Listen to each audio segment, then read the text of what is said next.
Everyday English Podcast by English Talking Today. Hello, everyone. I know that feeling when you understand English perfectly.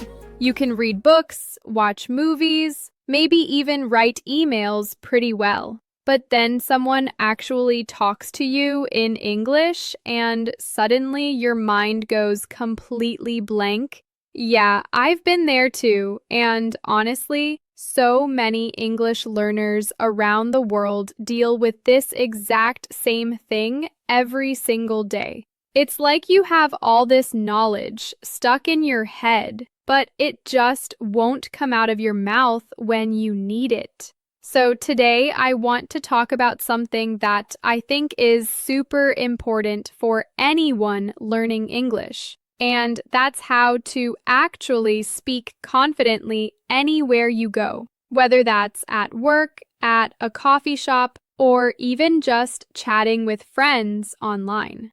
Welcome to English Talking Today, and I'm Mary. I'm really excited to share some practical ideas with you today that honestly changed the way I think about speaking English, and I hope they'll help you too. So let's just start with the big question, right? Why does confidence even matter so much when we're talking about speaking English? I mean, can't we just focus on grammar and vocabulary and all that technical stuff? Well, here's the thing. Confidence is actually what helps you use all that English you already know. Think about it. Most English learners actually know way more than they think they do. You probably know hundreds, maybe thousands of English words already. You understand grammar rules, you can read signs, you get what people are saying in movies. But when it's time to actually open your mouth and speak, fear just takes over and all that knowledge feels useless. That's where confidence comes in. When you have confidence, you give yourself permission to use what you know, even if it's not perfect. And honestly, when you speak confidently, something amazing happens. People stop focusing on your little mistakes and they actually pay attention to what you're trying to say. They understand your message better and they respect you more because you're brave enough to communicate.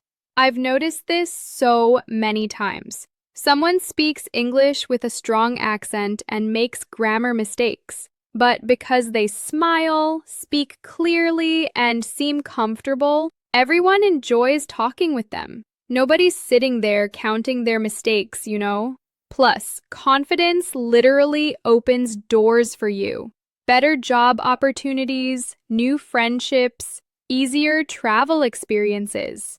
English becomes this tool for connection, instead of this scary test you have to pass. Now, let's be real for a second. What actually stops most people from speaking confidently? Because I think if we understand our fears, we can start dealing with them, right? The biggest one, hands down, is the fear of making mistakes. So many learners worry that people will laugh at them or think their English is terrible. And I get it. Nobody wants to feel embarrassed. But here's what I've learned. Most people are actually really kind and patient when you're trying to speak their language. They're impressed that you're trying at all. Another huge fear is forgetting words in the middle of a conversation. You know when you're talking and suddenly the word you need just disappears from your brain? Super frustrating. But that happens to everyone. Even native speakers forget words sometimes.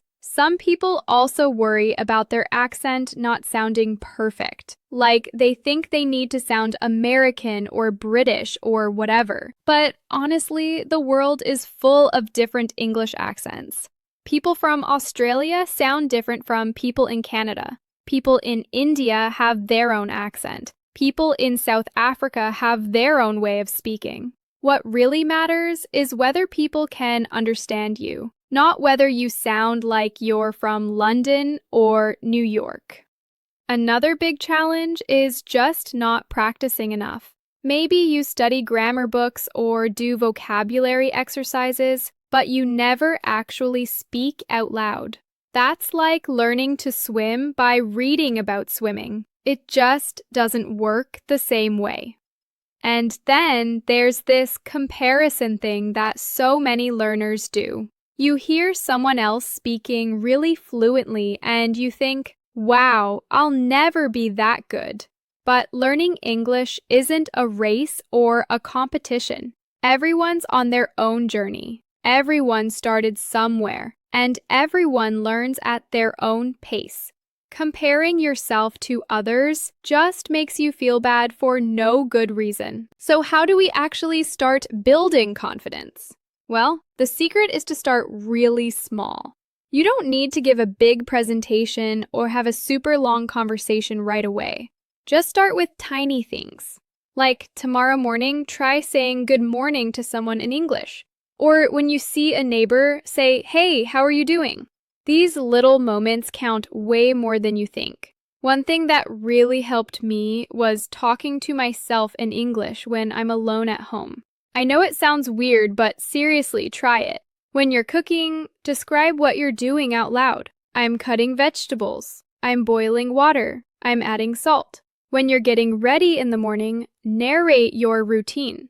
I'm brushing my teeth. I'm choosing what to wear today.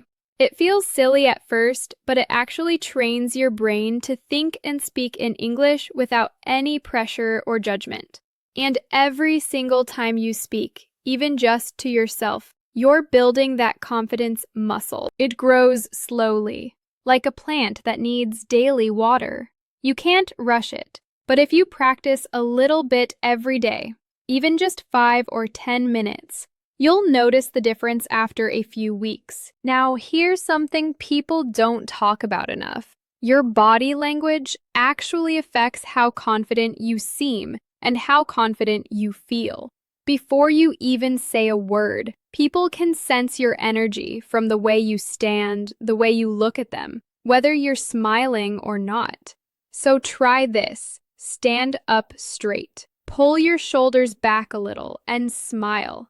Even if you feel nervous inside, your body can trick your brain into feeling more confident. It really works. Eye contact is another big one.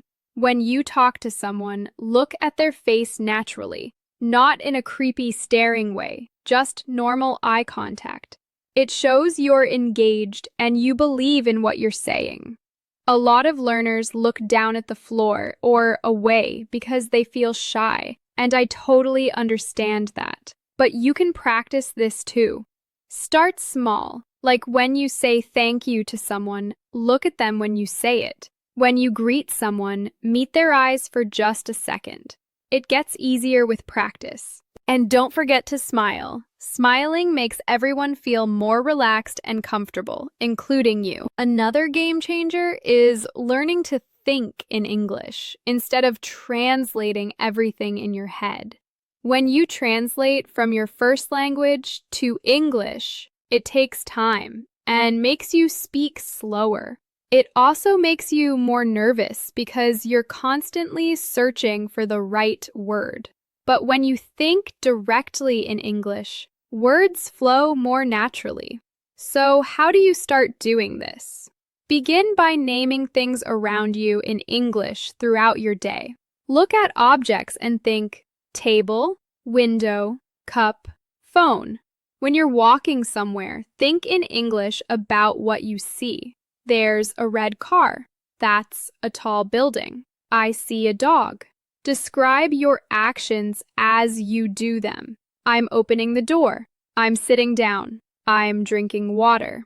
The more you practice this, the faster your brain gets used to operating in English. And then when you actually speak to someone, you don't have to translate anymore. The words just come out naturally. Using common phrases is also super helpful because they make you sound more natural and fluent.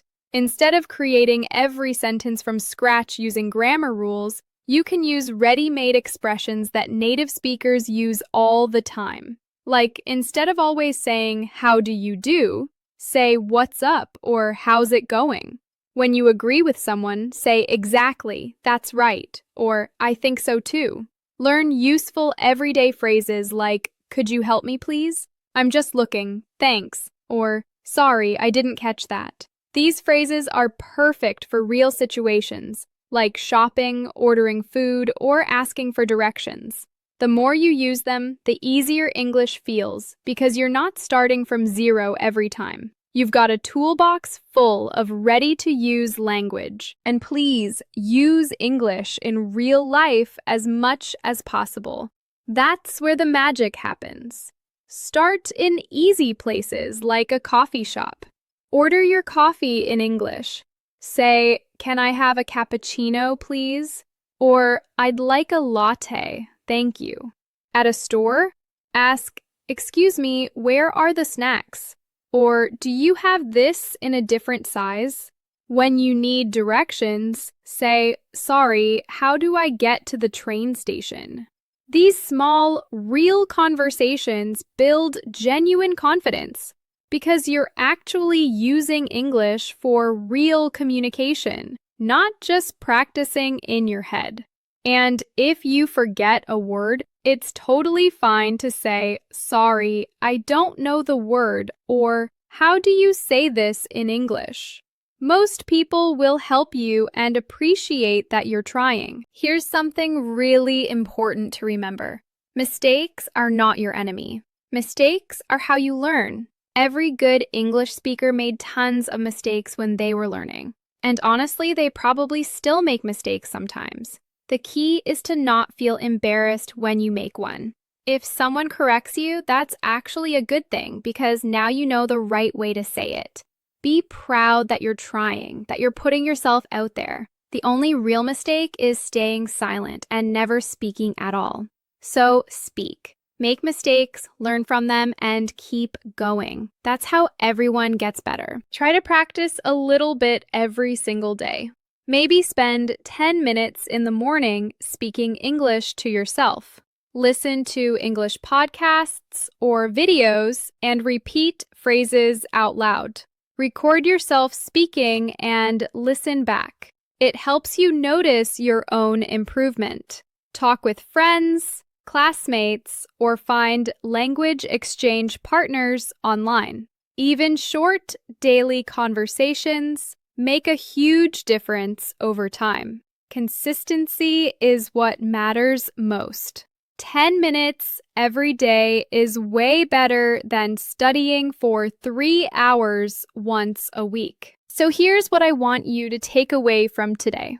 Confidence isn't about being perfect. It's about being brave enough to speak, even when you're not perfect. Don't wait until your English is flawless because, honestly, that day might never come. And that's completely okay. Start speaking now, today, wherever you are. Use what you know, make mistakes, learn from them, and watch your confidence grow step by step. Every conversation makes you stronger. Remember, English is for everyone, everywhere, and that includes you. Thanks so much for watching English Talking today. I really hope this was helpful, and I'd love to hear about your own experiences with speaking English. So leave a comment below. And if you found this useful, hit that like button and subscribe so you don't miss future episodes. Keep practicing, stay confident, and I'll see you next time. Bye, everyone.